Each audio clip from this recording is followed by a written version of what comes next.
தில்லியிலிருந்து காஷ்மீருக்கு இண்டிகோ வானூர்தி பறந்தது. பலத்த காற்று, ஆலங்கட்டி மழை காரணமாக உள்ளே பலத்த குலுங்கியது. பயணிகள் அலறினார்கள். அது காணொலிகள் வந்திருக்கின்றன. இவர்கள் பாகிஸ்தானில் வான்பரப்பை பயன்படுத்த அனுமதி கேட்டார்கள். அவர்கள் தரவில்லை என்று ஊடகங்களில் செய்திகள் பரப்பினார்கள். டெல்லியிலிருந்து புறப்பட்ட வானூர்தி நேராக ஸ்ரீநகர் போவதற்கு வழியில் பாகிஸ்தான் பரப்பில் போக வேண்டிய தேவையில்லை.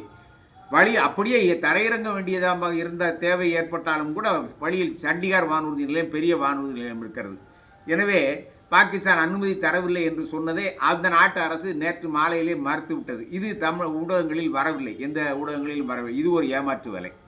அடுத்தது, உலக நாணய நிதியம் பாகிஸ்தானுக்கு 20,000 கோடி கடன் தருவதாக கடந்த ஆண்டு செப்டம்பர் மாதம் அறிவித்து விட்டது.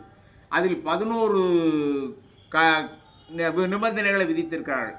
இதையெல்லாம் நிறைவேற்றினால் பாகிஸ்தானுக்கு நிதி தரப்படும் என்று சொன்னால், அவர்களும் கடந்த 7-8 மாதங்களாக அவர்கள் சொன்னபடி எல்லாம் செய்து முடித்து ஒரு 15 நாட்களுக்கு முன் பாகிஸ்தானுக்கு 8,500 கோடி, 1 பில்லியன் $100 பில்லியன் கொடுப்பதாக அறிவித்து விட்டார்கள். அதற்கு பிறகு இவர்கள் போய் கொடுக்கக்கூடாது என்கிறார்கள்.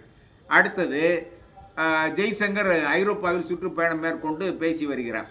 எல்லாம் இந்த தாக்குதல் நடத்தி முன்பதற்காக எல்லாம் ஏற்படும் எல்லாம் தாக்குதலை நடத்தி முடித்து அவர்கள் அமெரிக்க தலையீட்டின் பேரில் போரை நிறுத்தியதற்கு பிறகு ஐரோப்பிய நாடுகள் எங்களை ஆதரிக்கவில்லை, இன்னமும் பாகிஸ்தானையே கூட்டாளிகளாக கருதுகிறீர்கள் என்று ஜெய்சங்கர் ஜெர்மனியில் கூறியிருக்கிறார்.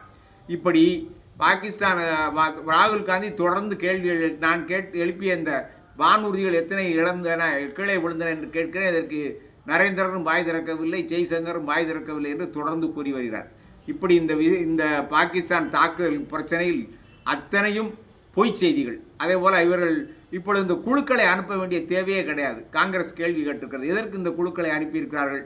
எம்பிக்கள் குழுக்களை ஐநா சபைக்கு 2014க்கு பிறகு மோடி அனுப்பவே இல்லை, நிறுத்திவிட்டார்.